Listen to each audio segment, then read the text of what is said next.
Bonjour à tous et bienvenue sur le plateau de Bonjour chez vous. Aujourd'hui, c'est une émission pour ceux qui souffrent, pour ceux qui pleurent. Laisse Jésus essuyer tes larmes. C'est le thème de notre émission et nous croyons que oui, le Seigneur Jésus va venir essuyer vos larmes, consoler vos cœurs et que vous allez aujourd'hui dans cette émission expérimenter une consolation divine. Et je serai avec Michael et Aurélie. Bonjour à vous deux. Bonjour. Hello, hello.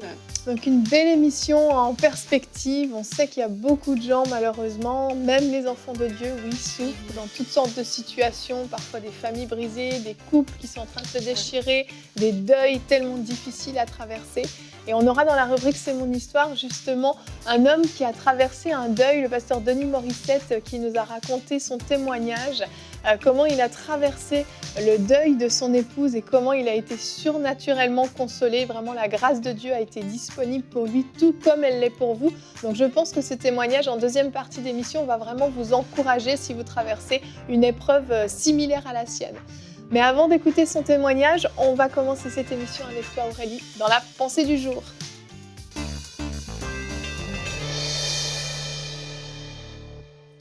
Aujourd'hui, j'aimerais encourager quelqu'un qui passe par une situation difficile et je pense principalement à des personnes vraiment, comme Evelyne l'a dit, qui sont en proie à toutes sortes de défis actuellement. Il y a des personnes, vous avez peut-être vécu un deuil, il y a des personnes, vous êtes passé par une rupture amoureuse et peut-être la situation du Covid vous a mis dans un état vraiment terrible.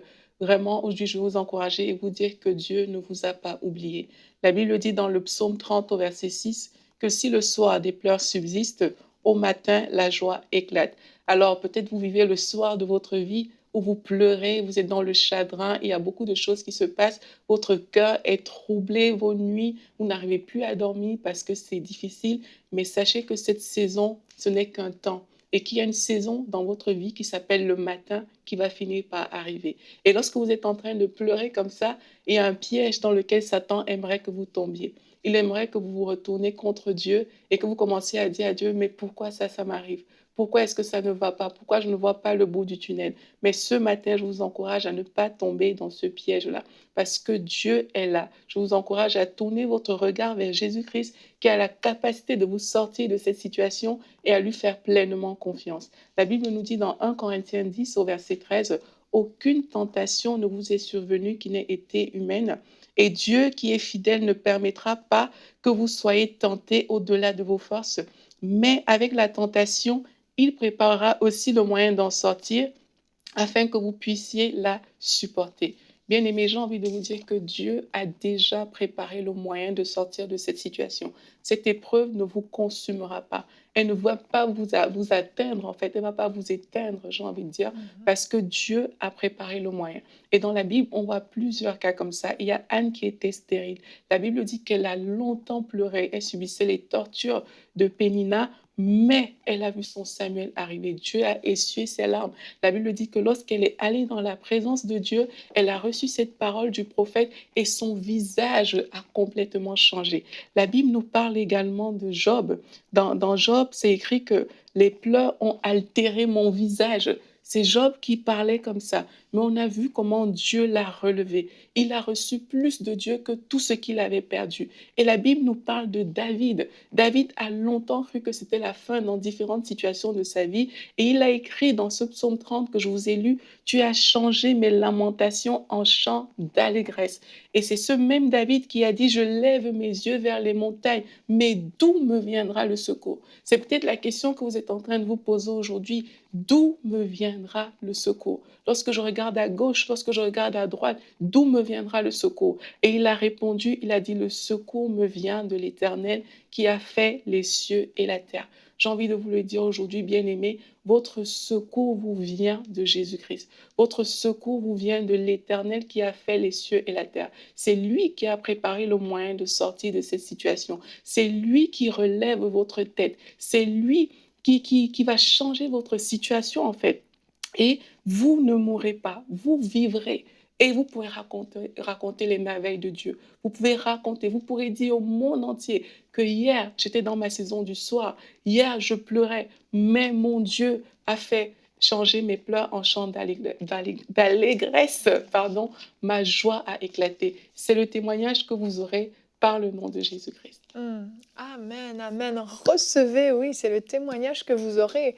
Vraiment, il y a des situations tellement douloureuses qu'on traverse parfois, on a l'impression qu'on n'y survivra même pas. La douleur est tellement grande, on la ressent physiquement, on n'arrive même plus à se lever de notre lit.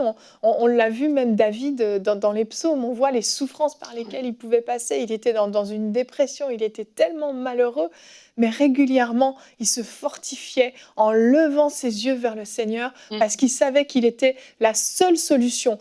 Il n'avait aucune solution, David, dans la situation dans laquelle il était, il ne pouvait compter sur personne, mais il se fortifiait alors qu'il avait envie de pleurer, de baisser la tête, de rester recroquevillé sur lui-même. Il se fortifiait à relever sa tête et à regarder, à contempler la gloire de Dieu, à contempler la toute-puissance de Dieu, se disant « Toi, tu es la solution. Toi, tu peux me sortir de cette situation.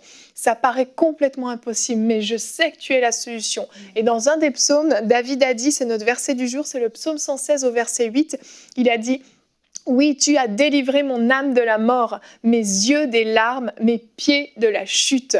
David a expérimenté cette délivrance que Dieu lui a apportée. Ses yeux ont été délivrés de ses larmes parce que c'est sûr, David a passé des heures à pleurer. Il disait que sa couche était inondée de ses larmes. Il pleurait, mais il a expérimenté, oui, cette consolation. Dieu lui-même qui est venu sécher ses larmes et redonner la joie dans son cœur. Donc, si je veux rebondir sur le verset. Et en fait, tu as délivré mon âme de la mort. L'âme, c'est la partie souvent qui est le plus affectée quand il y a des situations de pleurs, de troubles, des situations terribles comme ça. Et l'âme est tellement affectée qu'on se dit que voilà, c'en est fini de nous.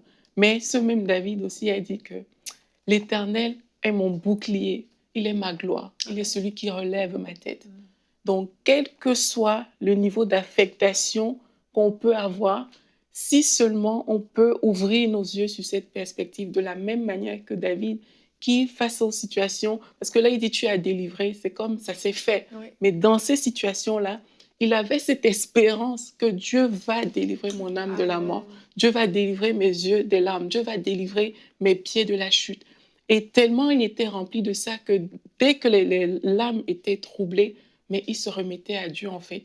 Et quelquefois, on est tellement dépassé par des situations que, oui, Dieu est la seule issue qui se présente devant nous, mais parfois aussi, on n'arrive pas à rentrer justement dans la présence de Dieu, à accepter cet amour parce qu'on se sent accablé. Mais pour toutes les personnes qui sont accablées aujourd'hui, moi j'ai envie de dire, le meilleur endroit, l'endroit le plus sûr où vous pouvez vous retrouver, c'est dans la présence de Dieu. C'est le meilleur endroit possible. Là, vous pourrez dire tout.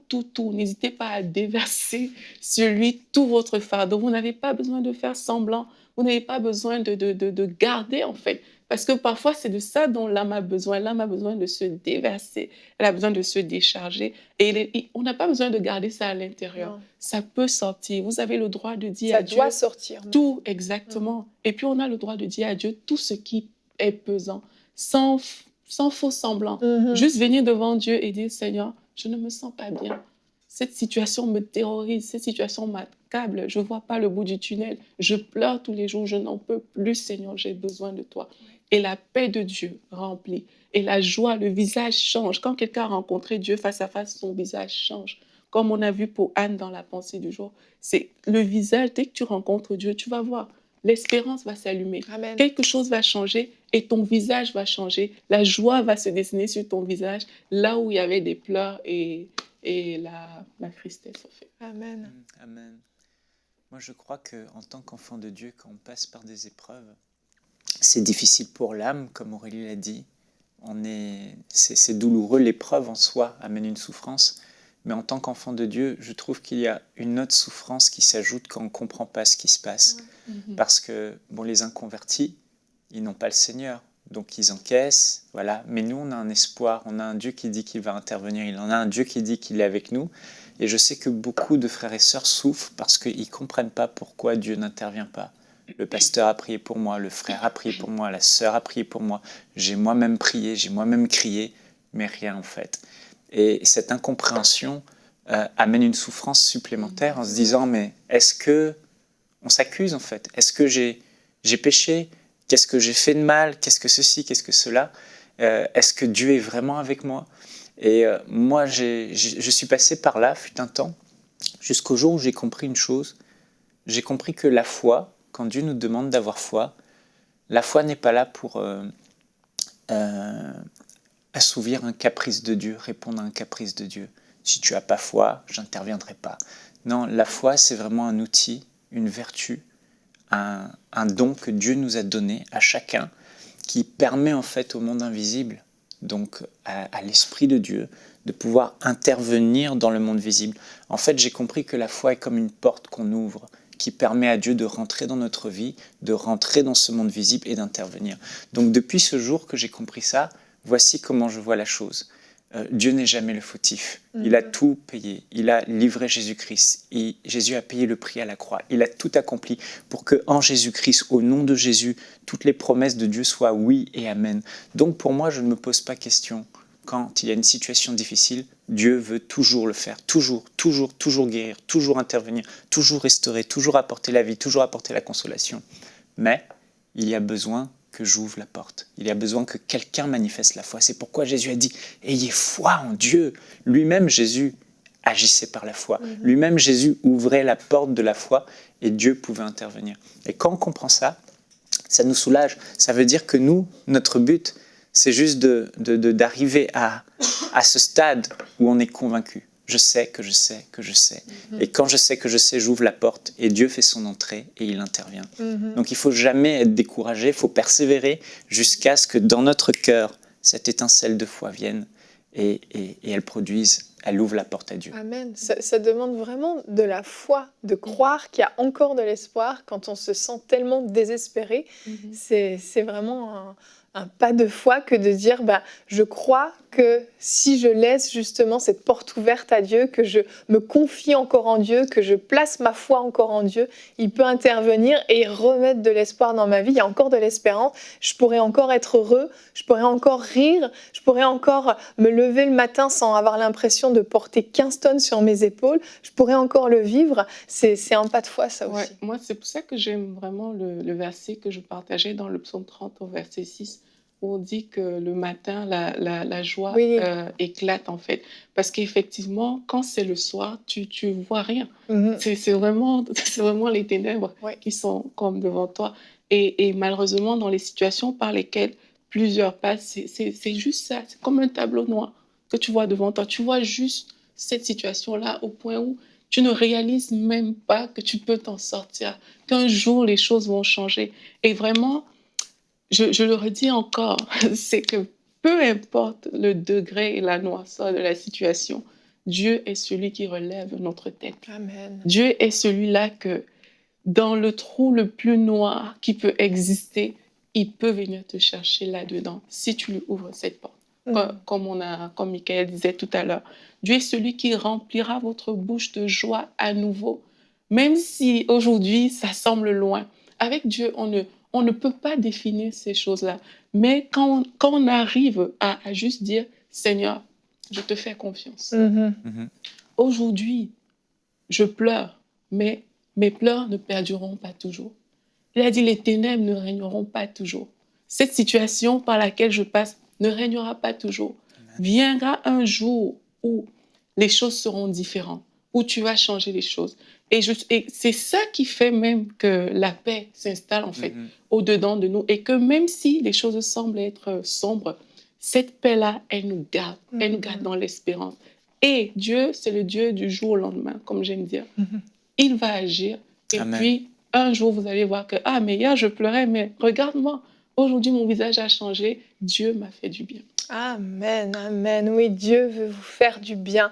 Et je vous invite maintenant à découvrir le témoignage d'un homme, comme je le disais, qui a traversé un deuil difficile. Et vous allez voir comment la grâce de Dieu a été disponible pour lui. On le regarde dans la rubrique « C'est mon histoire ».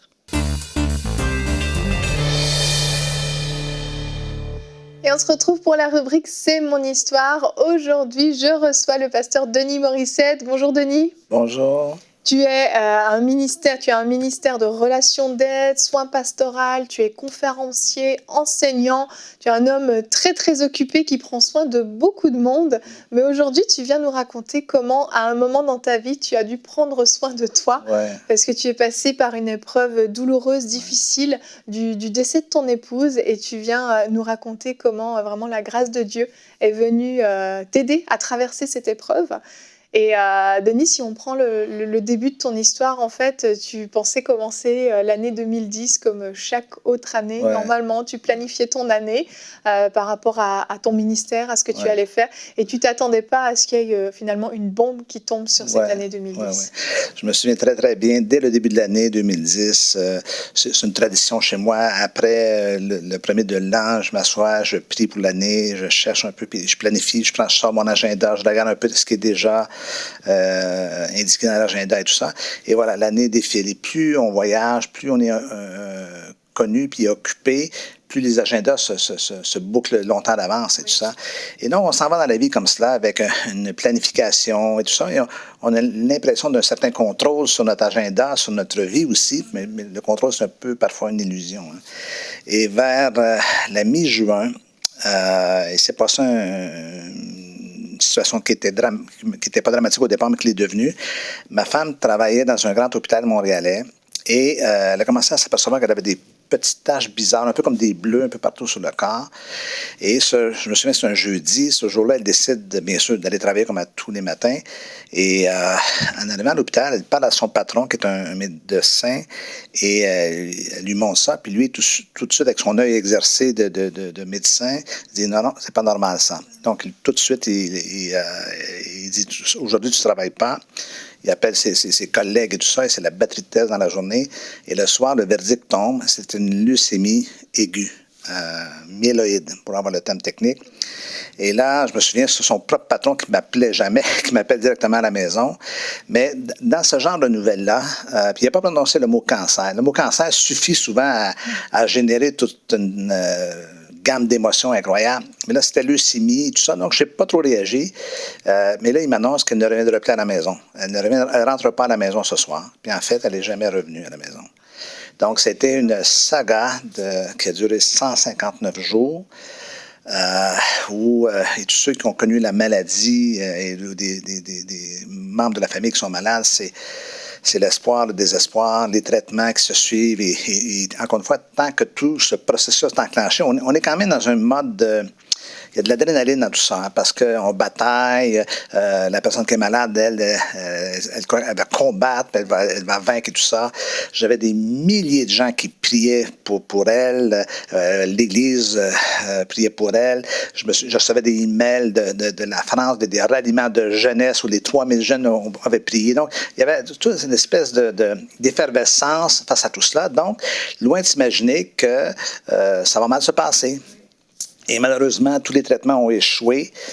Et elle est décédée au mois de novembre 2010. Et c'était très, très, très rapide. Et le côté rapide, c'est que c'est souvent un choc, dans le sens qu'on a l'impression que c'est un mauvais rêve. Et je vais me réveiller, puis j'ai rêvé qu'elle était malade, mais ce n'était pas le cas, c'était juste un mauvais rêve. Mais malheureusement, c'était la réalité. Et là, tu as été confronté à tout ce milieu hospitalier aussi, toute cette misère. Oui.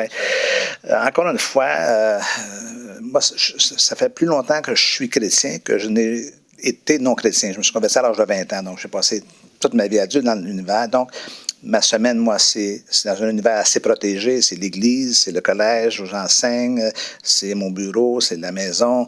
Et tu vois, donc c'est un univers qui assez protégé. Protégé, c'est le mot que je cherchais. Et tout d'un coup, on est pas mal dans cet univers-là. Je ne suis pas malheureux, moi. Tout d'un coup, on s'aperçoit qu'en dehors de cet univers, il y a un autre univers qui est plus que la société. C'est des microcosmes. Et l'hôpital est un de ces microcosmes où on découvre qu'il y a des gens qui sont malades et des gens qui sont malades depuis des années. Et j'étais fasciné par ce drame-là, fasciné pas dans le sens positif, dans le sens un peu sous choc, choqué, mais aussi un peu réconcilié avec la nature humaine. On a tendance souvent à traiter les humains d'égoïstes et tout ça, mais il y a des milieux là, où le meilleur des personnes émerge. J'ai vu des gens là, allant du personnel qui faisait l'entretien poser des gestes de compassion extraordinaires. Il y a des gens sur cette terre qui ont le cœur plein de compassion aussi. Donc, c'était bon, je le savais en théorie, mais là, d'être plongé dans cet univers-là, c'était pour moi aussi une révélation de la souffrance et aussi du besoin de pénétrer certains milieux avec un message d'espoir que nous offre, bien sûr, l'Évangile. Exactement. Et il y a eu un jour où tu étais sur ton patio, dehors, sur ta terrasse, et puis et là, c'est comme le diable a saisi une opportunité pour venir vraiment t'oppresser. Oui. Mais en fait, suite à la maladie, par respect, plus personne ne m'appelait, mon cabinet est fermé, plus de voyages, tout est annulé, tout ça. Donc, je suis tombé dans une espèce de vide, vide et silence. Et le vide et le silence, ça génère une certaine angoisse. Je n'étais pas particulièrement angoissé ce soir-là, mais il va arriver quoi? On ne voit pas l'avenir. Hein. Et quand on fois, pour revenir un petit peu à la planification qu'on fait, on peut voir d'avance. Mais là, tout d'un coup, il n'y a plus rien. C'est ça, tu es seul chez toi, il n'y a plus rien de planifié, tu travailles c'est le vide. Il n'y a plus de vision, il n'y a plus rien. Plus rien. Va se terminer. C'est ça. Donc, je suis sur la terrasse en train de... Mes idées vagabondent un peu et tout ça. Et j'ai un état d'âme aussi à l'intérieur, mais ce n'est pas du désespoir. Je n'ai pas eu de crise spirituelle dans ces moments-là.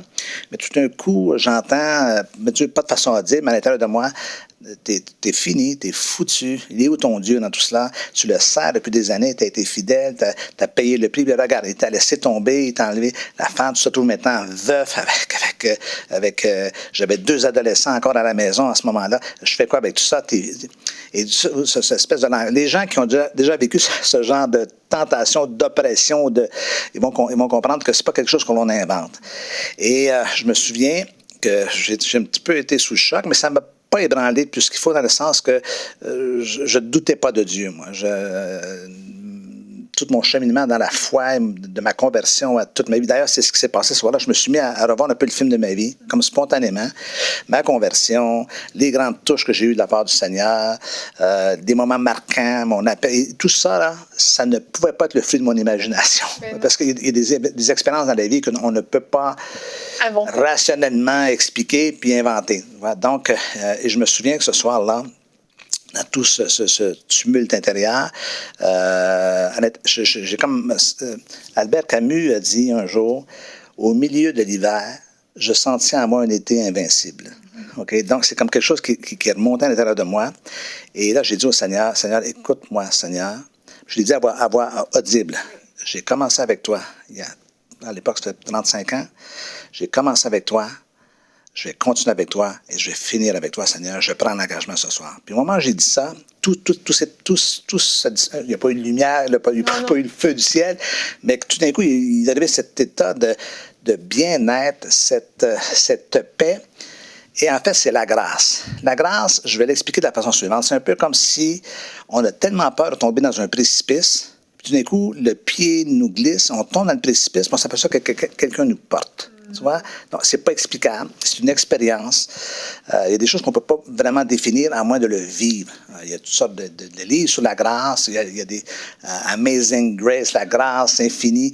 Mais quand on le vit, c'est quelque chose de concret. Et à ce moment-là, je me suis dit, je me fous de tout ce qui pourrait arriver dans le futur. Mon Dieu est avec moi et je suis avec lui. Il est là. J'ai la conscience qu'il est là. J'ai la certitude. C'est plus que la certitude, c'est je sais qu'il est là comme je sais que tu es là devant moi, tu vois.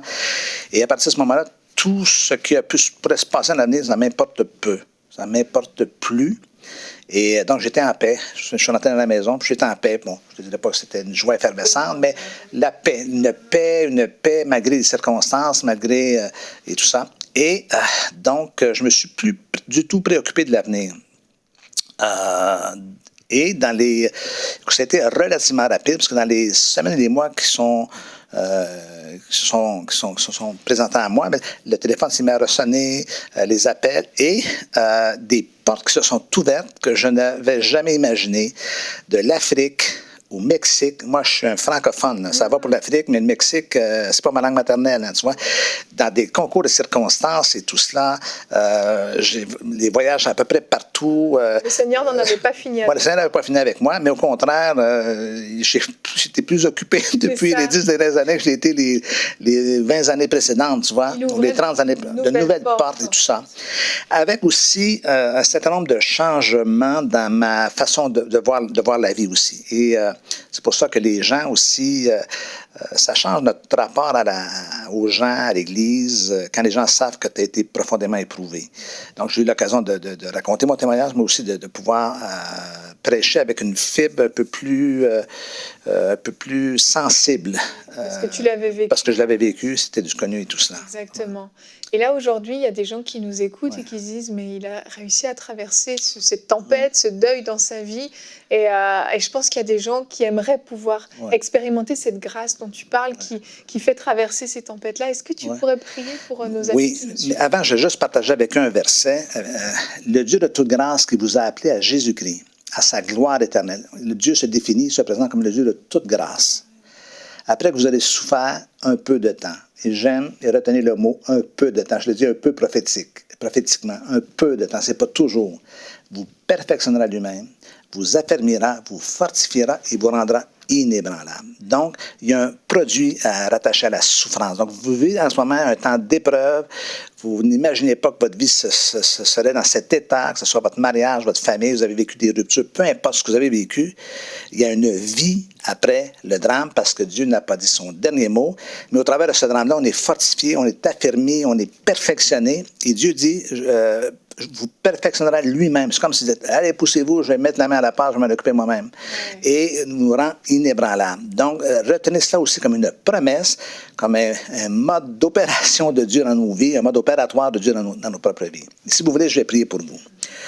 Seigneur, il y a des personnes en ce moment, peu importe où ils sont situés, qui entendent ce message, ce témoignage, et qui sont éprouvés. Tragédie, catastrophe, drame familial, la mort, la maladie, peu importe. Seigneur, je prie en ce moment par la présence de ton esprit, que tu puisses les toucher où ils sont, que tu puisses générer en eux l'espoir du changement, des choses qui pourraient changer. Le dénouement potentiel est possible dans leur vie, Seigneur. Je prie que tu les fortifies. Je prie que tu les affermisses. Je prie que tu les perfectionnes dans ce moment particulier de leur vie et qu'ils gardent à l'esprit qu'ils vont devenir inébranlables. On ressent de ces moments-là beaucoup plus fort que lorsqu'on y est rentré. Donc, je prie en ce moment que tu les touches, que tu les relèves puissamment par la présence et la puissance de ton Saint-Esprit. Et c'est dans le nom précieux de Jésus que j'ai prié. Amen et amen. Amen, amen. Merci infiniment, Denis, d'être venu partager ton témoignage, d'avoir prié pour nos amis qui nous regardent et je crois que Dieu a agi dans leur vie.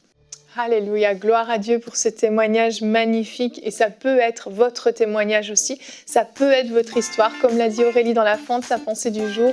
Vous pouvez vous aussi expérimenter ça et vous approprier un témoignage nouveau. La fin peut être belle, la fin peut être encore lumineuse et vous pouvez relever la tête et contempler encore la grâce de Dieu à l'œuvre dans votre vie. Oui, laissez Jésus sécher vos larmes, il va le faire, croyez-le.